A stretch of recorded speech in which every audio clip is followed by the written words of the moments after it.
अस्सलामुअलैकुम। ये कोई 2:30 का टाइम है। इस वक्त कुरंगी में शदीद बारिश शुरू हो गई है। ये आपको नज़र आ रही होगी पूरा कुरंगी माशाल्लाह इस वक्त बारिश है। ये बरस रही है, बहुत तेज़ बारिश हो रही है और ऐसी गर्म गर्म हवा बाहर से आ रही है। ओ हो, तपश ज़मीन से जो धुएँ निकल रहे हैं वो सारे अंदर की तरफ आ रहे हैं। और ये देखें, ये शदीद बारिश शुरू हो गई है इस वक्त।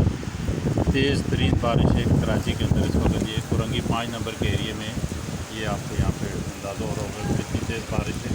और ये देखिए इस वक्त यहाँ बारिश का ये कंडीशन बारिश है, बहुत तेज़ बारिश है, ये बहुत तेज़ बारिश है। ये देखिए